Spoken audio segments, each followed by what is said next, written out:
Mary Jo O'Neill, who works for Hickman and Lauder Law Firm, specializing in advocacy for parents and students with learning disabilities, is going to ask the questions. So before I ask my questions, our questions, I want to just also make a shout out. It is amazing to have individuals sit here and share their stories. It takes a huge amount of courage. So I just wanted to make sure that all of you understand that we really respect the courage and your tone, because it's only not only going to help these families in front of here, but the voice is going to continue, and it's just going to be a ripple effect. So I really, really appreciate everyone being here. So my first question is going to go to Logan and Peter. Peter and Logan, since I'm closer to Logan, I'll go to Logan. Can you share a little bit about your journey and what success means to you? Define success. Sure. So, do I need to? Okay, I've never spoken to these. It's okay. Okay, so can you hear me okay? All right, awesome. So for me, my definition of success is just, my journey is that I actually don't have a learning disability. I have a physical disability. I have a disability called cerebral palsy, and it's like there's brain bleeding when you're born early. I was born 2 months early, and it affects like fine motor skills and like my walking and gait movement and stuff like that. But my definition of success is just like accepting myself like fully for who I am, and just being at peace with that. And I like video games a lot, so I attribute my new skills that I learn as like going up another level in video games. So I hope I can keep going up more levels and just attaining more skills as I grow older.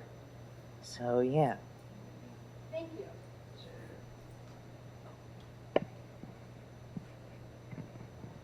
So for my definition of success, well, first of all, when you, just a quick, as I did before knowing this, a quick Google search of success will tell you that success is defined as the accomplishment of an aim or a purpose. So my definition of success as an avid runner that I am, I take that as setting a time goal in a race and trying to accomplish that goal, whereas for someone else it may be just to finish the race. And then team success in the job here at Notre Dame in the athletic department.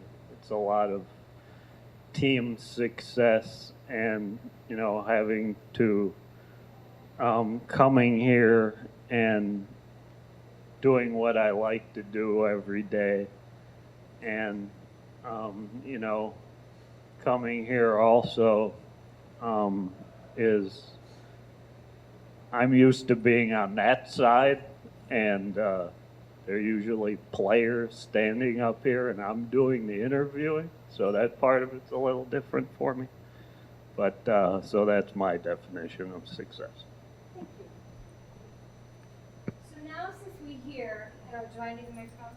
So now since we hear our learners, our students, what their definition of success is, now we have our educator and our parent. So Lanny, can you share what your definition of success would be defined in your educational plan?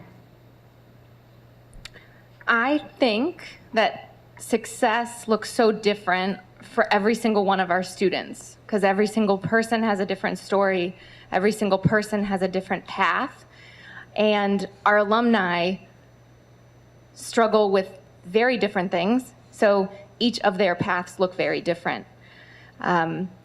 I would say that overall, it's about contribution. It's about if they really believe they have something to contribute to the world and they're in some capacity doing it. And that can look so different for each person. It can be someone who's a writer who's doing incredible things here at a college level. It can be someone who's holding a steady job.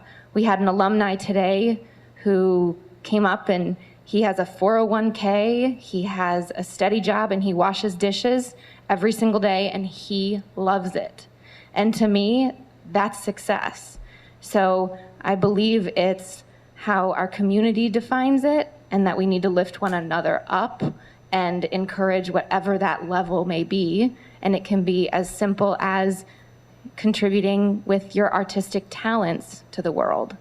And if we all embrace that a little bit more, and we had employers who really can get on board with that and see about hiring differently, talking about success differently in the workplace, I think that we'd come pretty far. Thank you. Thank you. Terry, share as a mom, what does the definition of success look to you as a mom? Sure. As a mother, as a parent, success is really about enabling and empowering our children to reach their potential and to really maximize their skills and ability so they're walking in their purpose. We find that we learn something new every day. We thought every time we think that we understand exactly where both of our children are going and what their thoughts are and what their priorities are, they may take a different turn. And yet we know that they have identified ways in which they feel that they are moving the needle and they're walking in a space where they're living their best life. And so I would just say success in our space is just really having a listening ear, understanding what both our children are trying to accomplish, providing them the resources to meet their goals and objectives, and then really helping them to feel that they are achieving their accomplishments. Thank you. So our next question is going to go to Peter and Logan. But I need to define the question before I ask the question. There's controversy. Is it a learning disability or is it a learning difference? And Mary Jo and I were talking about that the other day. Well, how would you define your disability? A difference or a disability? So I like to say it's a disability because it is what it is, and it's difficult, and it's not always fun. But if you're in the right environment and you have the right tools, it's just a difference.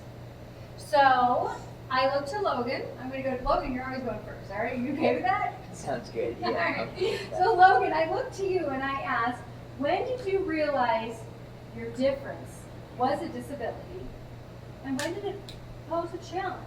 When did you recognize that challenge was difficult? Yeah, okay. So for most of my childhood, I was a really happy-go-lucky kid.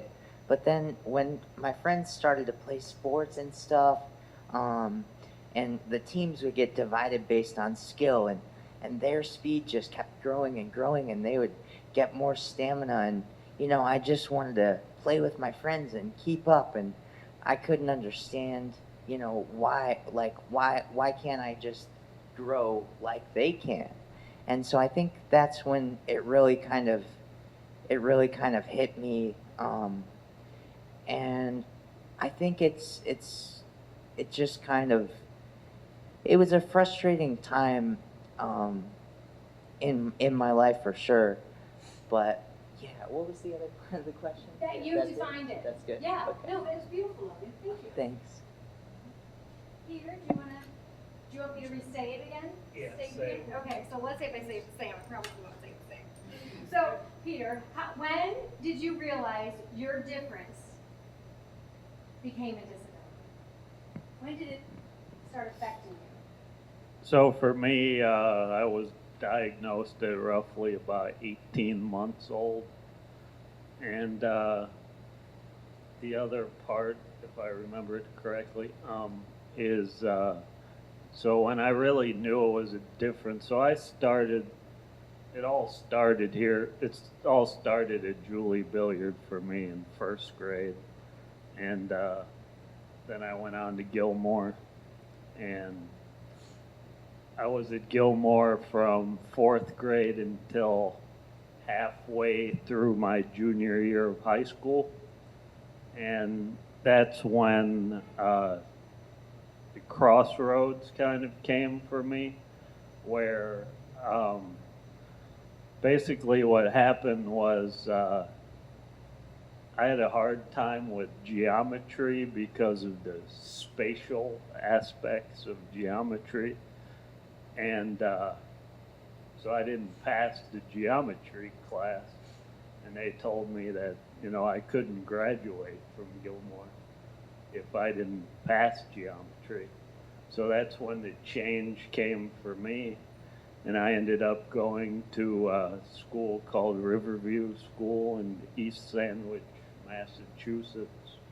And that was, you know, it was a very tough period of time for me to make that switch, but it definitely in the long run helped me out a lot, just knowing that, you know, that people, you know, that I had to, that switch had to be made. Thank you. I want to add a point. We have Grand River here today, and I just think it's kind of interesting. The services we have today in our community, we have so many more today than we did. I don't know what year did you graduate from high school? 1999. So in just that amount of time between now, Grand River is targeting students with learning disability and doing a better job. So I think as the parents that are here and our community, we need to recognize that Cleveland's doing a better job, and we're really recognizing what our students need. Okay, so my next one. Okay, all right, so Lanny, I'll go to you first. So, Logan and Peter, you're next on this one, and Terry, you're more than welcome to chime in. The next question is going to be stated when. What are your current goals for as an educator? What are your current goals for Julie Billiard? Where do you see these students? Where do you see their goals driving to? So I think that the constant goal as any educators is to continue to do right by kids and to do right by what they need, and to make sure that we, being a K-8 school dedicated to students with special learning needs, we need to make sure that there's another place for them to go in 9th grade to make sure that their needs are met and that they can continue on their road to success and then beyond. So I believe that, you know, part of my goal for JB is to make sure that we're part of the conversation in how we make sure that kids can matriculate onto a high school and get their needs met, and then the workplace or a college or a trade program. And so I think that we are at a really interesting phase in the world of and society of what wraparound services we can do, how we can come together with resources and really support the whole child, support the family, and make sure that there's quality options so that they can continue on their road. So my goal for JB is to continue to be part of that conversation. And I understand that Julie Billiard schools can't be everything to everyone, but I do believe that we can be part of it and part of the answer, and that partnerships with other community resources is really important. Peter, what are your current goals for yourself, academically, career path, or personally? So my current goals, you know, I mean, one of them has really already been met, in that, you know, it's always been a dream of mine to work at an athletic office at a college, and, you know, being able to do that full time. So the next step for me will be to, you know, obviously would be to keep that job. And then, and then after that, you know, I'm kind of open-ended on the other end of that. You know, it may be to be a sports information director one day. It could be, you know, just a small promotion in where I'm at now. But that's where I'm at with that. Thank you. Logan, what are your current goals for yourself, academically, career path, and personally? All right, so my goals for myself, so I'm a senior in high school, so I plan on attending a 4-year university. I don't know where yet, but I hope to do something in interviewing or writing. And my goals for myself personally are just to overcome my mental hurdle of thinking that all that I am is my disability. So kind of separating those two entities, because that's not all of who I am. And I think if I start to see that myself, it'll show outwardly and people will view me a little bit differently. So those are my goals. Thank you, Logan. That's beautiful. Terry, do you want to? I'll just chime in briefly because it's interesting. My husband and I have watched our children grow, and Clayton, who is our son, he has really grown as a college student and has this belief that he knows that he can create his own future. And that has evolved over the 3.5, almost 4 years that he has been here. And so when I think about personally and academically, he comes to us and tells us what he's thinking about and what he needs to do to prepare, which is a wonderful transition. So I would just say watching that growth has been a wonderful experience, and we continue to support him in his future endeavors.